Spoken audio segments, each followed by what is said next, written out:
Y una disculpa a nuestros amigos que ya están en el sistema. Vamos a darle la bienvenida primero, antes que nada, a las damas, a nuestra querida Carla Mote. Carla Mote, ¿cómo estás, querida amiga? Una disculpa por hacerte esperar. No, para nada. Yo aquí muy atenta a la conversación. Agradezco muchísimo la oportunidad, como siempre, de platicar con el público de Sin Censura. Muchas gracias. También le damos la entrada a nuestro querido amigo José Alfredo Gutiérrez. ¿Cómo estás, amigo? Hola Jaime, pues encantadísimo de estar con ustedes. Hola Carla, ¿cómo estás? Un gusto. Y pues bueno, pues listos para darle, Jaime. Según tengo entendido, también ya está Manuel Aranda. Descompuso. ¡École! Ahí está el gran Manuel Aranda. ¿Cómo estás, Manuel? ¿Nos escuchas, Manuel? Ya te escucho, ya te escucho, perdón. Estoy aquí en un lugar donde no hay muy buena recepción, mi querido Jaime. Carla, muy buena noche, y mi queridísimo amigo, perdón. No. Pues aquí en la Ciudad de México, haciendo una transmisión así medio atropellada, pero con el gusto de siempre. Perfecto. Y también le damos la bienvenida a nuestro querido Miguel Martín. Miguel Martín, ¿cómo estás, Miguel? Muy bien, Jaime, pues yo también, como igual que Carla, escuchando atento, y pues yo me sentía como en mis clases de periodismo, que no eran tan sabrosas como estas pláticas. Gracias. Bueno, les voy a agradecer, como somos una mesa amplia, que tratemos de no colgarnos demasiado para que haya mayor fluidez de las ideas. Y vamos a empezar, queridos amigos. Déjenme ver aquí la señorita Ceci, que me hace el favor de, como siempre, ordenarnos los temas que vamos a tratar. Un momento. Pues evidentemente no podemos evadir el tema de este intento burdo del PAN. Yo diría que hasta infantil del PAN, por escabullirse de la historia, por hacerse a un lado, para que no lo confundan con Genaro García Luna. Entonces, vamos a empezar por ahí, y para eso le voy a pedir a nuestra querida Adri. A ver. Esto, el número 11, el video número 11, querida Adri.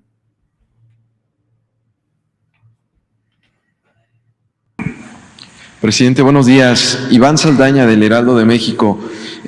Dos temas. Primero, preguntarle, el PAN, presidente, se deslindó ayer de Genaro García Luna. Dice que él nunca fue militante, Genaro García Luna, que no fue militante de ellos, y también Santiago Krill dijo que como secretario de Gobernación no tenía trato con él, e incluso ya lo llama que pasó de el superpolicía a ser el supertraidor de México.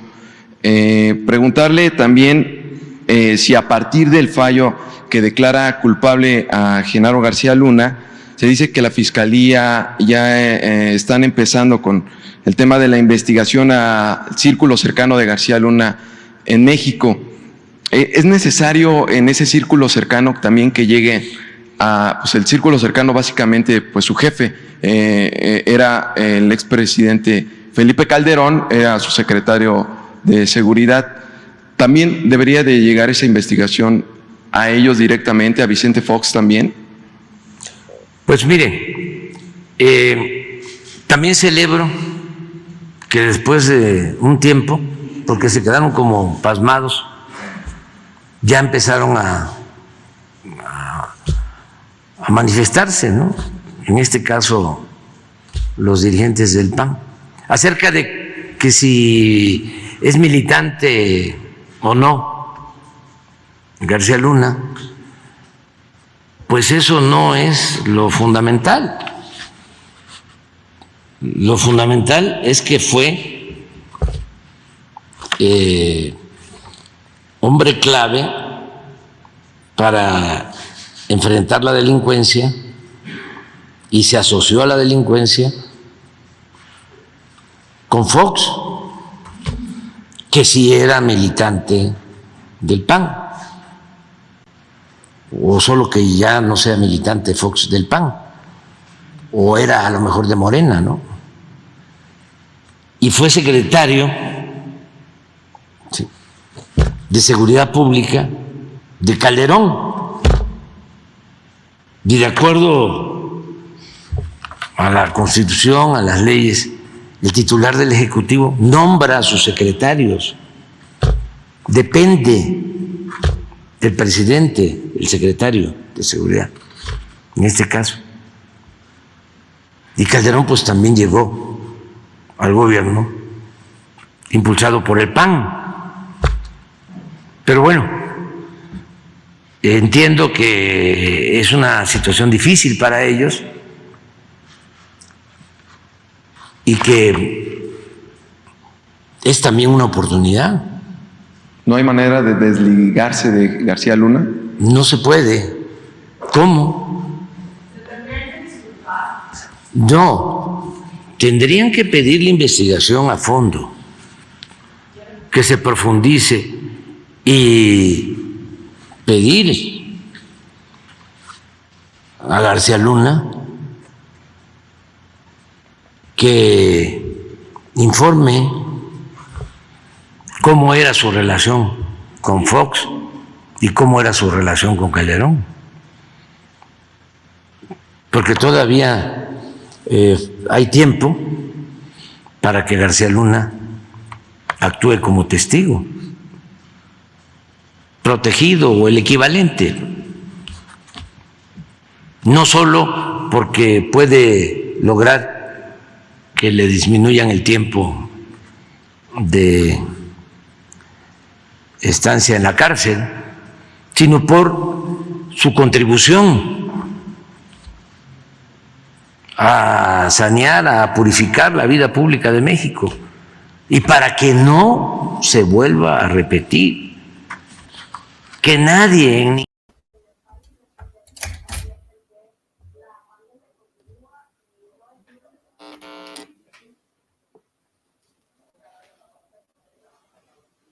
Perdón, ya. Pues ahí tenemos al presidente hablando de la posibilidad remota, digo yo, de que el PAN se deslinde, de Genaro García Luna, que fue una pieza fundamental en la misión histórica de combatir al crimen organizado. Quiero empezar con Carla, por favor. Da mucho coraje todo el caso, la situación, las cosas que nos venimos a enterar, aunque fueran a cuentagotas en el caso de García Luna durante el juicio en Estados Unidos. Pero yo quisiera destacar aquí el cinismo de Marco Cortés cuando sale a esta declaración pública a afirmar que García Luna, al no ser militante del PAN, no tiene relación con el partido. Es una situación que sí, como bien lo dice el presidente, seguramente es muy difícil para los panistas, para la dirigencia de ese partido político, pero es como una declaración que resulta cínica, ridícula, y yo diría que pues digna de mucho reproche por su propia militancia. A ver, García Luna fue la mano derecha de Felipe Calderón en una de sus políticas públicas que fueron estrellas.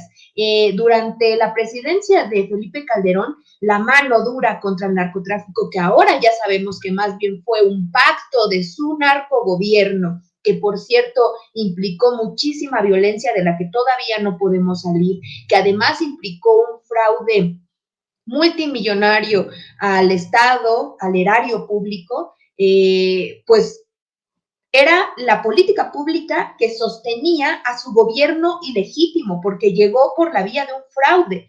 Que vengan a decirnos a toda la ciudadanía y a su militancia que no había relación entre García Luna y el PAN, que se deslindan de pues todas las acciones que él pudo haber cometido durante este fatídico, atroz sexenio que vivimos en este país, pues es un insulto para todas y para todos. Y yo quisiera incluso pensarlo, ¿cuál es la legitimidad actual del PAN y como consecuencia de ello de la alianza opositora, es decir, que incluye tanto al PRI como al PRD, o lo que queda del PRD, ¿cuál es su legitimidad en este contexto?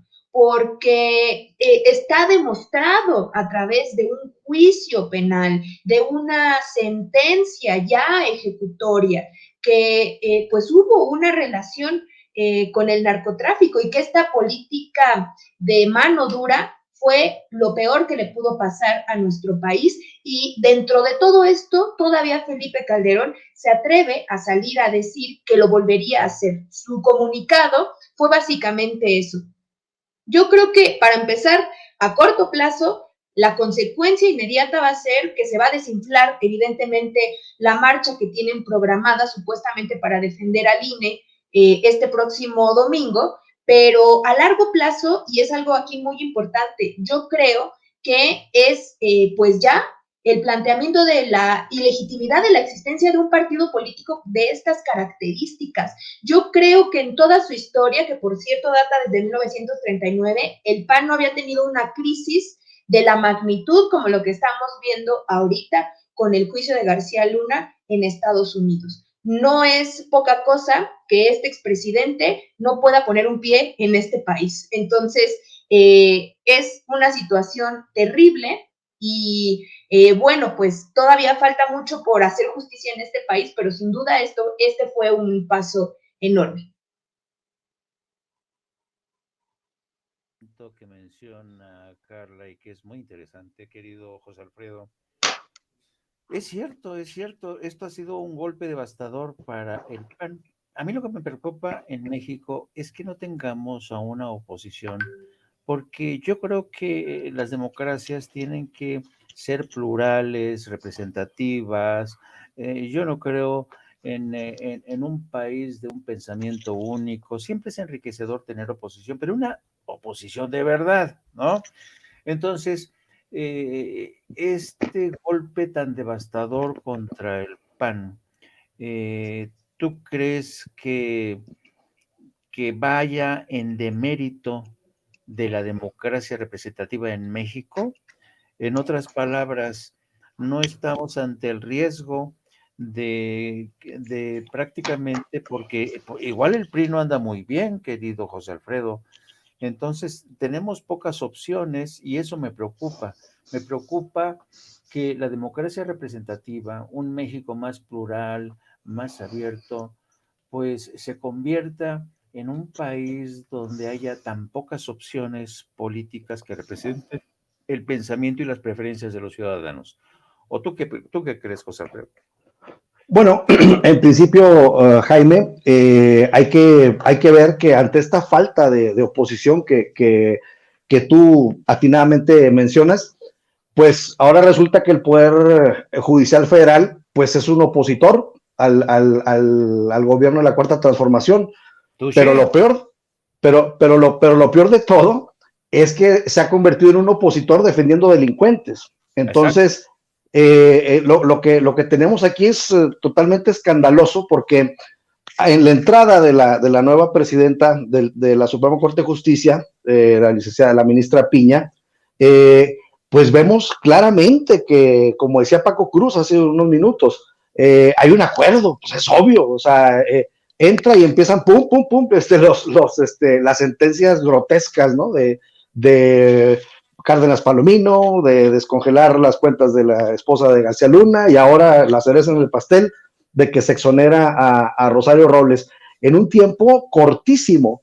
Y tenemos el principal acto que pues fue un reflejo de lo que iba a pasar, que la ministra Piña se queda sentada en la conmemoración de la Constitución del 17 en Querétaro, cuando hace entrada el presidente de la República, y fue una afrenta, y se pintó de cuerpo entero con ese detalle, que ese detalle lo ha venido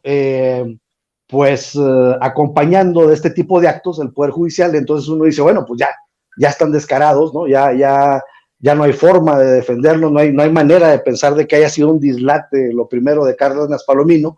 Entonces vemos que el Poder Judicial Federal de México se convierte en una oposición.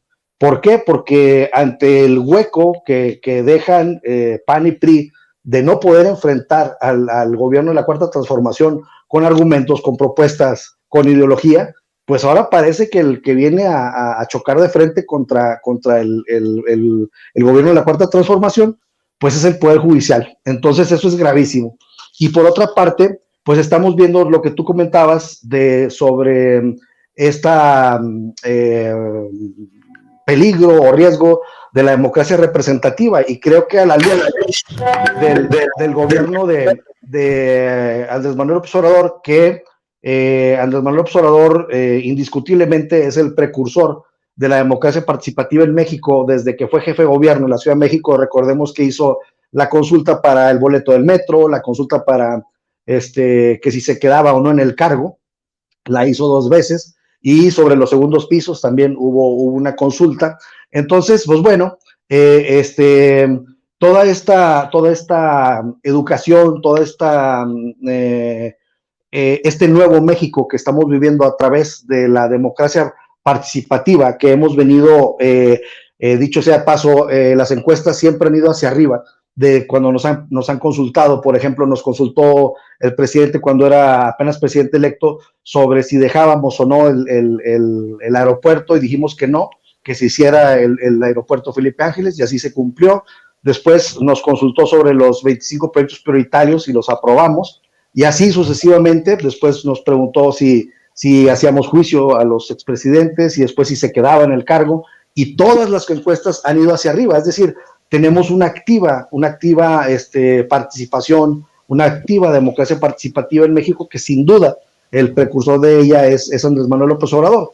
Entonces, con la democracia representativa, que no nos ha ido nada bien con esa democracia, porque pues ahí tenemos casos como Lili Telles, que una vez que gana la elección para estar en el Senado, en un 20 se da la vuelta y empieza a atacar a quien la llevó al Senado. Tenemos el caso de Germán Martínez, un traidor sasasasasazo, que pues ya pasó al basurero de la historia, también traicionando la Cuarta Transformación. Es decir, la democracia representativa no es ninguna garantía, Jaime, y creo que qué bueno que se está desquebrajando la democracia representativa, y qué bueno que estamos avanzando nosotros, y que haya democracia representativa pero auténtica. ¿Por qué? Pues porque antes llegaban a... Por ejemplo, si nos vemos a Xóchitl Gálvez, a Kenia López Rabadán y ese tipo de personajes que nunca han estado en una elección por mayoría, siempre han llegado por puestos plurinominales, y da la casualidad de que cuando el presidente de la República, Andrés Manuel López Obrador, plantea la reforma constitucional para acabar con las legislaturas plurinominales, pues salen a marchar. ¿Por qué? Pues porque estamos acabando con sus privilegios, o pretendemos acabar con sus privilegios. Y ahora viene esta marcha que pues prácticamente es la marcha de la delincuencia organizada, ¿no? Pues así se está percibiendo. Incluso ya hay memes, muchos memes al respecto, y entonces pues ya es el descaro, es la putrefacción. Y pues bueno, por un lado la minoría rapaz a la que hace mención el presidente de la República, pues es la que va a salir a marchar, y la mayoría pues estamos con el gobierno de la Cuarta Transformación, Jaime. Querido Manuel, ¿tú qué esperas de la marcha de este domingo? Espero realmente, mi querido Jaime, que se exhiban como lo que son.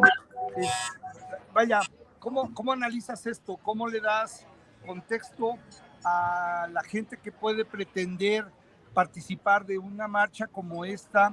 Estoy hablando de los que verdaderamente pudieran ser parte de la sociedad civil, de la ciudadanía. O sea, hay pocas opciones. Son los que lo odian per se, porque simplemente están manipulados en cuanto a sus percepciones, en cuanto a la información. Son odiadores profesionales, de los que te comparten memes tontos, sin fundamento, fake news todos los días, a cada rato. Y por otro lado, pues la gente a la que le conviene que Andrés Manuel ya no esté. Esa gente pues, que realmente es muy poca en número, pero no se le puede restar importancia, porque en general es gente que estaba acostumbrada a hacer negocios al amparo del poder de una u otra manera. Entonces esta marcha es una marcha de la ignominia, desde mi percepción, y no va a ser más que desnudar y desenmascarar la bajeza de calidad, en términos de calidad humana de las personas que participen. No lo puedo ver de otra manera, y no porque no comulguen en ideales con nosotros, sino porque verdaderamente qué demonios es lo que están defendiendo. Entonces, va a ser toda una exhibición, pero yo pienso que este golpazo de esta semana va a disminuir en mucho y muy considerablemente el número de personas que se atrevan y que se animen a ir a exhibirse en una marcha de este tipo. Muy bien, querido Miguel, mira, así como hemos visto que el PAN ha tratado de desmarcarse de Genaro García Luna, y por obvias razones, a mí me gustaría que pusiera Adri el video número 10, en la que el presidente se congratula de que algunos periodistas, sobre todo los que participan en 3 grados, aparentemente, ya comiencen a reconocer que a lo mejor no con estas palabras, pero al reconocer que Genaro García Luna representaba o representa lo peor del pasado del calderonato con esta alianza con los cárteles, pues comienzan a reconocer que estuvieron mal al defenderlo a capa y espada. Ponme el video número 10, querida Adri. Desde luego, Felipe Calderón queda muy mal, porque si no sabía, este es el pues mal. Leo Zuckerman. Este una vez me confesó de que él era neoliberal. O sea, sí, yo soy neoliberal. Yo digo, pues está bien, ¿no? Sigue tu camino. Pero él mismo así con mucho orgullo. Y si sí sabía, pues peor, ¿no? Entonces, ver, por donde lo veas. Es que es interesante lo que dice.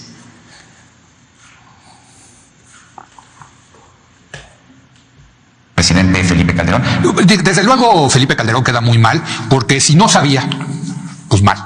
Y si sí sabía, pues peor, ¿no? Entonces, por donde lo veas, es un golpe durísimo a Felipe Calderón. Lo que escribió Felipe Calderón: como presidente de México luché con toda determinación en contra de la delincuencia. Jamás negocié ni pacté con criminales. ¿En serio? ¿Lo siguen creyendo? ¿Hay alguien que lo crea todavía hoy? Ahora de su respuesta no. Riva Palacio. Raimundo Riva Palacio. Fíjense lo que dice. Ahora de su respuesta no. Me parece que la respuesta tiene que ver con que lo noqueó el veredicto y que él debía de haber escrito algo explicando, asumiendo la responsabilidad política, pero sí responsable como jefe del Ejecutivo. Entonces, su respuesta, bueno, de entrada, ¿no? No sé si se escucha bien, o sea, sí, es que es muy interesante lo que él dice. Habla de la respuesta de Felipe Calderón y cuestiona la forma en que responde Calderón, que le dice, ¿por qué no explica sobre sus vínculos o su relación con García Luna? A ver si se puede. Política, pero sí responsable como jefe del Ejecutivo. Entonces, su respuesta, bueno, de entrada, y lo mantuvo y le dio la razón en todos estos aspectos intestinos con el CISEN, con la Procuraduría, con el Ejército, en donde siempre decantó hacia él. Entonces sí tiene él una responsabilidad política y sí tiene, o sea, sí es absolutamente legítimo que se le exija una explicación. Sí se escuchó, ¿no? Sí, lo que él está planteando. Sí, así, porque hace unos días él decía que se juzgaba a México. Y qué bueno que cambió de opinión, ¿no? Pues, pero es parte, ¿no? de lo. Y la forma en como dice el presidente, qué bueno que cambiaron de opinión. A mí no me parece que el presidente tenga que confiar en este grupete de amigos que desde siempre, desde un principio, no todos en la misma medida, con excepción de Denise Merkel, que de alguna manera ella sí siempre les hacía frente en el caso específico de Genaro García Luna, pero hemos visto cómo Raimundo, el señor Sarmiento, Leo Zuckerman, siempre le hicieron el caldo gordo a Felipe Calderón y al propio Genaro García Luna. Mi pregunta es, Miguel, ¿el presidente se tiene que confiar de este aparente cambio de actitud de estos periodistas? ¿Tú crees que estos periodistas están marcando distancia y pueden marcar distancia? No, obviamente, más bien no tienen lealtad, más bien dejan en el camino a los caídos, porque pues cuando veían posibilidades de que se salvara de cierta forma García Luna, lo que estaban diciendo estos y otros pseudo periodistas era que es que allá los juicios son muy histriónicos, es que allá son vaguedades lo que están diciendo, que nada concreto, y es un show, decían es un show, es una telenovela, es una puesta en escena, a mí no me cuadra, así como esa concreta entrevista, ¿no? Que le hizo a Calderón, que obviamente son entrevistas a modo, y obviamente acuérdate de que incluso Ciro Gómez Leiva llegó a recibir a Genaro García Luna también con una entrevista a modo, son de esas entrevistas que se sabe en el ramo que son hechas a posta para limpiar la imagen de una persona, ¿no? Es un favorcito, es tírame paro, ¿no? Es que necesito limpiar mi imagen. Y así funciona, aunque no lo parezca. A veces ante el gran público pareciera que los comunicadores están realmente llevando a cabo una labor social, pero no nos olvidemos de que pues esos periodistas, esos comunicadores sirven a poderes fácticos, sirven a grandes intereses económicos. Entonces, esa cuestión de que hacen una labor social al informar, pues es una falacia que desafortunadamente le han metido a la población durante muchísimos años y que mucha gente todavía no se la quita. Creo que una de los antídotos contra esa noción tan nociva pues es precisamente el presidente y las mañaneras, el presidente que desenmascara, que obviamente exhibe a ese tipo de malos periodistas, de periodistas sin ética, y que pues está causando este cisma, ¿no? En el que muchos se sienten ofendidos y dicen que el presidente lanza diatribas desde su púlpito, pero la realidad es que lo que está haciendo es cambiar el paradigma totalmente. Primero, visibilizar que estas personas no han ejercido su labor pensando en el pueblo, no es una labor social, es una labor por encargo, y esto lo ha hecho tradicionalmente Televisa desde hace muchísimo tiempo, por ejemplo, ¿no? Televisa que inició sin noticiarios propios, hay que decirlo también, que los noticiarios se los hacía, por ejemplo, Excelsior, y que de hecho pues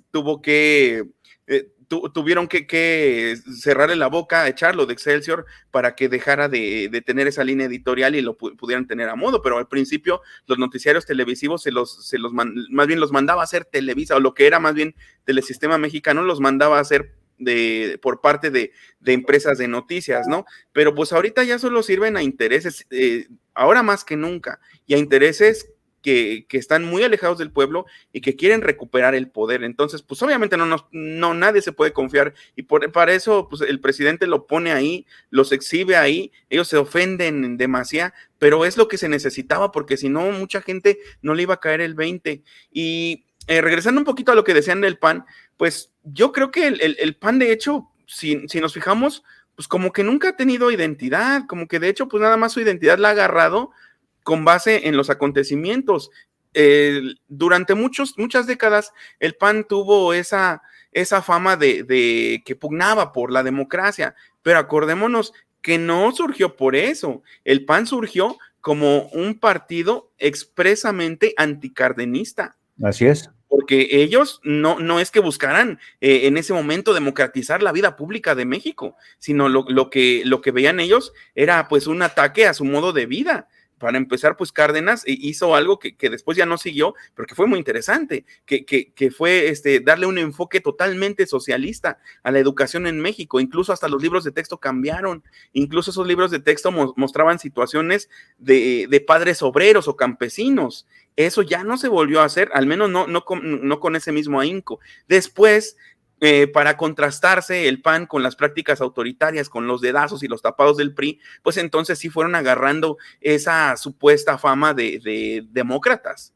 Pero eso después del maquillo se vino abajo, porque incluso pues fue Diego Fernández de Ceballos uno de los primeros panistas que se vendieron al PRI y que pues se volvió simplemente pues se cobijó bajo el ala de Salinas y ya de ahí nunca salió. Entonces pues si lo vemos así, realmente nunca han tenido una verdadera identidad, y menos ahorita. ¿Saben por qué? Porque los panistas, para nosotros y para cualquiera que los pueda identificar, son de derecha. ¿Qué panista prominente, conocido? Porque los marginales sí, pero ¿qué panista prominente se dice de derecha? Ninguno. No tienen ni siquiera el valor para admitir su filiación política, para admitir su ideología. Entonces, pues, está en decadencia, creo que ahora más que nunca, y no le vino nada bien lo de García Luna, y por eso es que, pues, no tienen la autoridad moral para convocar a marchar por México o en defensa de la democracia sin adjetivos, ¿no?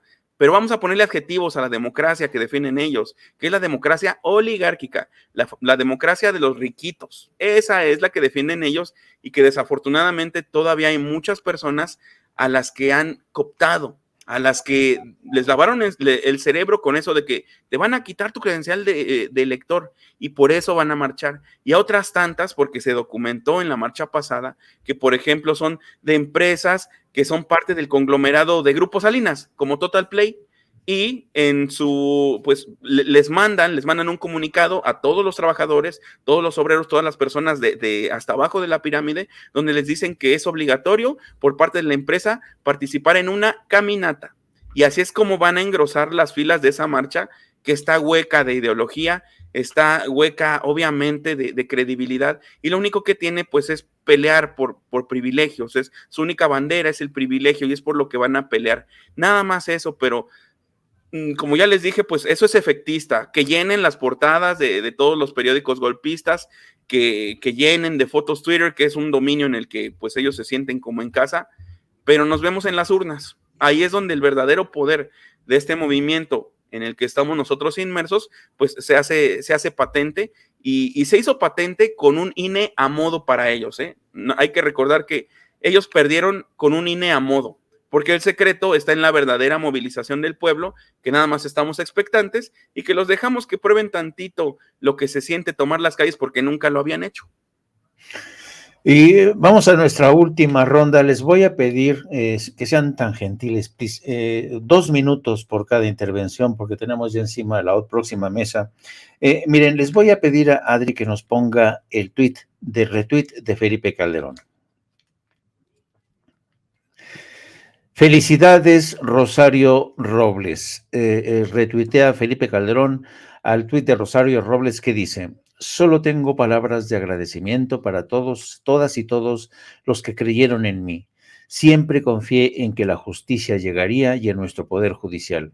A las mujeres encarceladas injustamente les digo que sigan contando conmigo. Ya ven que ahora Rosario Robles se ha convertido en la defensora de las mujeres encarceladas. Bueno, esto se produce el mismo día que la Fiscalía ha dicho que está en desacuerdo con esta decisión y que va a proceder penalmente y administrativamente. Empecemos con Carla Mote. ¿Qué opinas de este retweet de Calderón ante el comentario tan descarado de Rosario Robles? ¿Confirma acaso, querida Carla, que la justicia de plano ya se escoró hacia la derecha, o qué está pasando? Pues creo que sí es la conclusión más inmediata que podemos sacar. Hay un hecho innegable, que es la necesaria reforma que se necesita del Poder Judicial. Hay muchísimas fiscalías a nivel pues estatal en muchos de las entidades federativas de nuestro país, en las que actúan con total impunidad. Te voy a poner un dato que yo recientemente leí y de verdad me pareció muy escandaloso.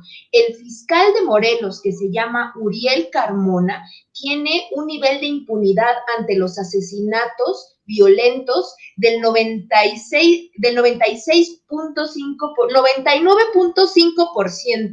Es decir, hay una impunidad rampante y eso es algo que se repite en muchísimos estados de nuestro país. Este personaje en particular es execrable, entre otras cosas. Encubrió un feminicidio y pues no sé si recuerdan el caso de la joven Adriana, cuyo cuerpo fue encontrado en Morelos, y esta chica la habían declarado como un feminicidio, cuando bueno, lo atrae la Fiscalía de la Ciudad de México y se llega a la conclusión de que había una colusión ahí entre las autoridades y en particular con este fiscal. El fiscal de Morelos declarado que había sido un suicidio. Como hay muchísimos ejemplos de este delito particular que es gravísimo, que es el feminicidio, pero lo pongo como un botón de muestra del poder judicial en nuestro país. En la Ciudad de México, afortunadamente, la situación es muy distinta, pero yo sí diría una cosa, incluso todo lo que observamos con esta disputa por la presidencia de la Suprema Corte de Justicia de la Nación, de lo que nos acabamos de enterar del plagio que también se presume por parte de la ministra Yasmín Esquivel, no solo de su tesis de licenciatura, sino ahora también de la de doctorado, nos habla de justo eso que comentabas, el tema de la impunidad y esta orientación hacia la derecha del Poder Judicial en general. Es una cuestión muy compleja, pero yo sí creo que la ciudadanía tenemos que ponerle mucho el foco a este asunto. Y en cuanto a Rosario Robles en particular, y no me quiero extender mucho para no quitar más tiempo a la siguiente mesa, pues es otro de esos casos. Ella, recordemos, pues fue puesta en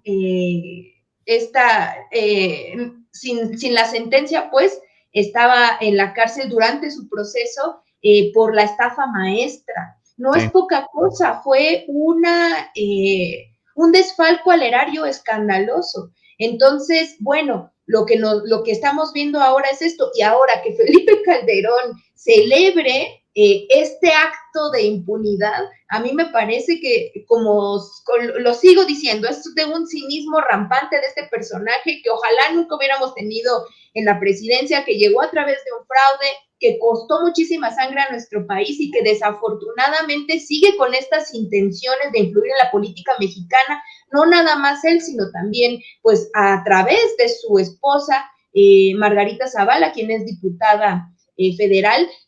Es terrible. Yo lo que observo es que el PAN ya está deslindándose de Felipe Calderón, lo veo aislado, después sobre todo de lo de García Luna, pero toda esta situación es terrible y yo creo que hay que ponerle el foco a eso, apostarle a una reforma profunda del Poder Judicial.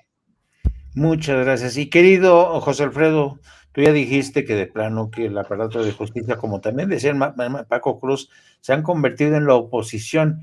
Este aplauso a la distancia de Felipe Calderón, que se ha convertido en una especie de viene, vas bien, ministra, va bien el aparato de justicia, esto nos sirve a todos nosotros. Es escandaloso, ¿no? Bueno, en principio yo creo que habríamos de preguntarnos qué tanto le beneficia a Rosario Robles que la persona más desacreditada del momento a nivel nacional la felicite. Buen punto. Sí, entonces yo creo que Rosario Robles ha dicho, no me ayudes, compadre, pues estoy tratando de salir del lodo y tú me vuelves a meter, ¿no?, a las tierras movedizas. Eso yo creo, Jaime, compañeros, que lo que muestra es lo profundo de lo que es el PRIANREDE, es lo profundo de lo que hay incluso en esas relaciones que desconocemos, que Andrés Manuel López Obrador siempre nos dijo son los mismos y que mucha gente no lo creía, y ahí está la muestra. Pero también Calderón está tan desprestigiado, está tan demolido, está tan devastado, que como lo decía Carla, hasta el PAN ya lo está haciendo por un lado, que busca ese oportunismo de decir, ay, pues ahorita me aviento un retweet de Rosario que está saliendo, ¿no? Entonces vemos a un Felipe Calderón totalmente ávido de estar en los medios de alguna manera para estar justificando su presencia en los medios, atacando al gobierno, pero caen dentro de un cinismo, como también lo decía Carla, terrible, que dices, no, pues bueno, es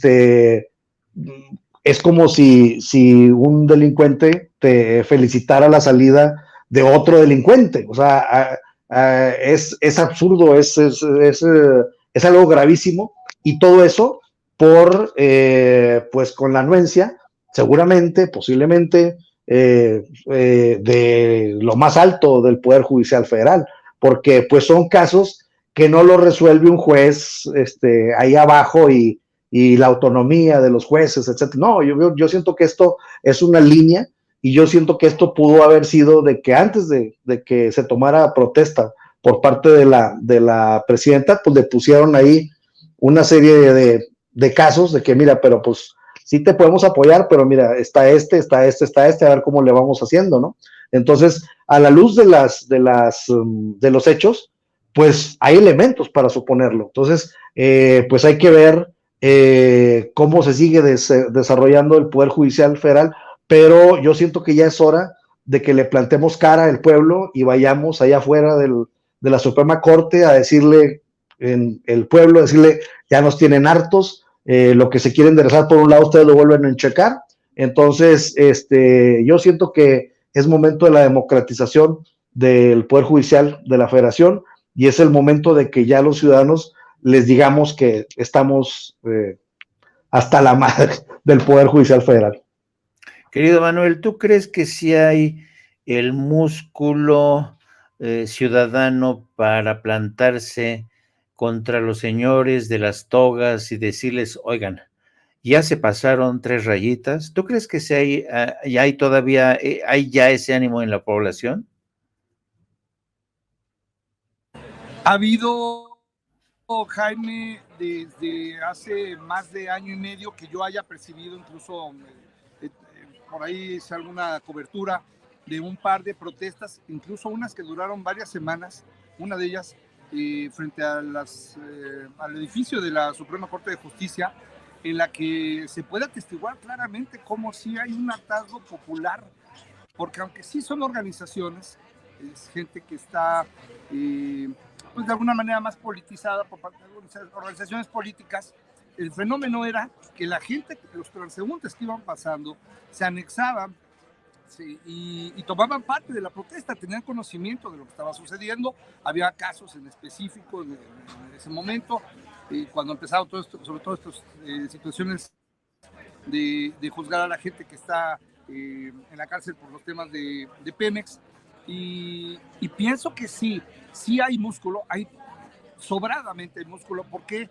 Porque simplemente la misma gente que apoya el movimiento, que apoya este cambio, que apoya las iniciativas del presidente López Obrador, pues es la misma gente que eventualmente podríamos estar saliendo a las calles también a presionar de manera ciudadana, con toda civilidad, pero también con toda contundencia, el derecho a tener un sistema de justicia que sea real. Y te lo digo como abogado, y tuve muchos compañeros, soy egresado de una universidad privada de aquí de la Ciudad de México, y entre mis compañeros pues, hay gente valiosísima y fantástica, pero también hay mucha gente que está acostumbrada a vivir de ese tipo de prebendas, tanto en el sistema judicial como en grupos o bufetes de abogados que al amparo del contubernio con la clase política obtenían ganancias brutales, verdaderamente brutales. Ahora ellos se han convertido en consumados detractores de las iniciativas del presidente López Obrador. ¿Por qué? Porque evidentemente se les ha ido cayendo el negocio, ya no es lo mismo que antes, aunque todavía pueden hacer bastante negocio con las relaciones que mantienen con el Poder Judicial, que tristemente nos dedicamos en algún momento, yo ya no lo hago, de litigio, pero cuando lo he hecho, y tantos otros abogados, la verdad es que es asqueante, porque hay ocasiones en las que te das cuenta que ni siquiera es necesario estudiar para abogado, basta con que te conviertas en una persona corrupta, sin escrúpulos, y te dediques a chicanear asuntos como gestorcito ahí afuera de los tribunales, teniendo los contactos adecuados, y esa gente hace mucho dinero sin haber estudiado, incluso en algunos casos. Imagínate quienes sí tienen la oportunidad de haber cursado una carrera, pero con los contactos correctos, hacen cantidades brutales de dinero defraudando a otras personas y por supuesto valiéndose, insisto, de los contubernios con el poder judicial corrupto y deshonesto, que no es en todos los casos, pero tristemente es algo que permea en una generalidad que es de asustar, porque nos coloca como ciudadanos en estado de indefensión. Querido Miguel, pues hemos escuchado que sí hay un hartazgo de la sociedad, que es una estructura que está muy corrompida, francamente, y mi pregunta va precisamente en ese sentido. Hay hartazgo, hay hambre de cambio en el aparato judicial. Mi pregunta ¿es viable ese cambio desde tu punto de vista? Es que pasó como con Franco, ¿no? Que Franco se fue, pero dijo, lo dejo todo atado y bien atado. Entonces, pues el orden constitucional, el orden legal de este país lo dejaron hecho muy a modo para que no fuera tan fácil dar pasos hacia atrás o deshacer lo hecho, ¿no? Deshacer los nudos. Entonces, una de las cuestiones en las que lo vemos es el INE, por ejemplo. Para reformar al INE, lo que está costando, y también lo que costaría reformar el Poder Judicial. Hay cuestiones que eran muy sutiles, pero que que tuvieron muchísimo tiempo, muchísimas décadas, para armarlas muy bien y dejarlas a modo, para que costara muchísimo trabajo revertir lo que ellos habían dejado hecho, ¿no? Entonces, ¿a qué me refiero? Pues a que las leyes en México caminan en efecto muy lentamente, la impartición de justicia camina muy lentamente, igualmente hay muchísima corrupción, pero todo eso se volvió sistemático. Todo esto no son cuestiones aisladas, sino que se volvió casi identitario de estas instituciones. Entonces, pues todo está hecho a modo de los que sí se fueron del poder, pero se fueron riéndose porque nos hicieron la maldad de dejarnos todavía a sus amigos en el Poder Judicial, a sus amigos en la autoridad electoral, y eso es lo que pues todavía es otra parte del cambio que a lo mejor no lo tuvimos tan presente a la hora de decir que ya habíamos por fin llegado al poder, el pueblo había llegado al poder, pero no del todo, y ahí es donde nos acordamos, ¿no? Entonces, pues, el siguiente paso, o el paso más viable, que no garantiza nada, pero que a lo mejor puede ser, por lo pronto, pues, un poquito más, una vía un poquito, pues, más halagüeña, sería la presión social, sería hacer protesta tras protesta tras protesta, que las hay, pero no tan multitudinarias, ahí, por ejemplo, en la Suprema Corte, pero ya una protesta sistemática ante este hartazgo social. ¿Por qué? Porque no tenemos ninguna injerencia como ciudadanos nosotros en la elección de las autoridades que imparten la justicia, ni tampoco de las autoridades electorales, y por eso a veces es un poco frustrante, y por eso es que pues hay que tomar por lo pronto pues esa vía de la presión social, obviamente pacífica, porque pues desgraciadamente a la hora de ir a las urnas nosotros no tenemos pues nada que pueda influir de una manera así fehaciente en los que imparten la justicia. Entonces, pues sí, la presión social, lo mismo que se hizo en cierto momento para articular un gran movimiento de izquierda, pues es a lo mejor lo que nos puede ayudar a revertir todo lo que está hecho a modo de la oligarquía en estas instituciones que muy convenientemente para estos fines resultan ser intocables. Así es. Bueno, amigos, pues ha sido un placer. Y ahora sí, la última ronda, queridos amigos, para que nos despidamos. Compártanos, por favor, en el orden que hicimos la mesa. Empezamos con Carla. Comparte tus redes, querida Carla. Bueno, a mí me pueden seguir en Twitter, sobre todo, estoy como @carlamote, y aprovecho la oportunidad para invitarles a conocer la revista Sentido Común, donde escribo un artículo quincenal. Muchísimas gracias, Jaime, por la oportunidad de platicar esta noche. Gracias a ti, querido José Alfredo. Gracias, Jaime. Pues bueno, me encuentran en Twitter como @GutiérrezFalcón, en Facebook como José Alfredo Gutiérrez Falcón, y les invito a comprar mi libro 4T, que es un análisis pues muy detallado de los 4 años de gobierno del presidente Andrés Manuel López Obrador, y si me lo piden en @Gutiérrez Falcón o en Facebook José Alfredo Gutiérrez Falcón, por ahí se los podemos hacer llegar. Lo tengo en PDF en una super promoción de 99 pesos en mi portal gutierrezfalcón.media. Ya han descargado varios, me da mucho gusto. Y pues bueno, decirles que también ya tengo una columna nueva en gutierrezfalcón.media que se llama Historias de Negocios, que me están haciendo el favor de publicarla también en Reporteros MX. Y pues bueno, ahí estamos contando cómo desde las micro, pequeñas y medianas empresas se puede reactivar la economía con proyectos pequeños, pero que van fortaleciendo el entramado económico de México. Querido Manolo. Bueno, pues antes que nada agradecer esta nueva oportunidad, mi querido y admirado Jaime. Muchas gracias por poder estar nuevamente en esta mesa, y a mis compañeros Carla, Miguel y mi estimado José Alfredo, muchísimas gracias, en verdad muchísimas gracias por poder compartir esta mesa. Y las redes, las tradicionales, principalmente Twitter, @ArandaMontero, @ArandaMontero en Twitter, y en Facebook estamos como Voces Libres. Muy bien. Querido Miguel, compártenos tus redes también, por favor. Claro que sí, muchas gracias. Pues me encuentran en mi canal Al Aire con Miguel Martín, que pues lo identifican por este colibrí. También en Twitter como @MiguelMartinfe, en Facebook como Miguel Martín Felipe Valencia. Pueden leer mis artículos en Regeneración MX, que son uno de política y uno de cultura. Ahorita estoy preparando uno muy sabroso sobre el periodo de los 60 de Bob Dylan. Yo creo que va a estar bueno. Ahí ustedes me dirán qué tal está.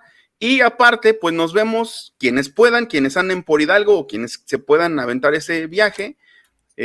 Voy a estar el domingo, este domingo, en la Feria del Libro de Pachuca, a las 4 de la tarde, presentando mi libro La Primavera Digital Mexicana. Ahí estamos. De hecho, mañana van a estar Alejandro Rosado y Ramiro Padilla, y a mí me toca el domingo 26 a las 4 de la tarde. Ahí hay un pequeño error por parte de los organizadores que me pusieron que soy de Tijuana. En realidad soy de Nesa y mi mamá es de Mineral del Chico, entonces en Pachuca me voy a sentir como en casa. Perfecto. Bueno, amigos, un placer como siempre tenerlos a ustedes. Me encanta esta mesa con tantas voces, con tantas ideas tan interesantes. De verdad, son aire fresco para los debates, son mesas vibrantes con ideas. A mí me encantan estas mesas, es que les agradezco en nombre de Sin Censura. Que tengan bonito fin de semana y nos vemos luego. Gracias, por ahí te vamos a pasar a ver, Miguel. Perfecto, Manuel, me va a dar mucho gusto. Saludos. Venga. Felicidades, hasta luego. Amigos, amigas, regresamos en breve, pero mientras seguimos hablando sin pelos en la lengua, sin censura, usted puede suscribirse a nuestros 3 principales canales en YouTube. Sin Censura Media, en donde tenemos más de 1,600,000 suscriptores, Sin Censura TV, en donde tenemos más de 1 millón de suscriptores, y en Sin Censura Presenta, en donde queremos llegar muy pronto a los 100,000 suscriptores. Si usted ya está inscrito en Sin Censura Media, suscríbase en Sin Censura TV. Si ya está suscrito en Sin Censura TV y Sin Censura Media, suscríbase a Sin Censura Presenta. Recuerde que es gratis, no tiene que sacar un solo centavo de su bolsillo para apoyarnos. Dele clic en la campanita para que los señores y señoras de YouTube envíen las notificaciones cuando estemos transmitiendo en vivo y en directo o estemos subiendo videos. También nos puede seguir en Twitter en @Vicente Serrano y hasta en Instagram. Ojo, también estamos en Instagram. Son nuestras redes sociales y con el apoyo de ustedes seguimos creciendo, porque con ustedes todo, sin ustedes nada.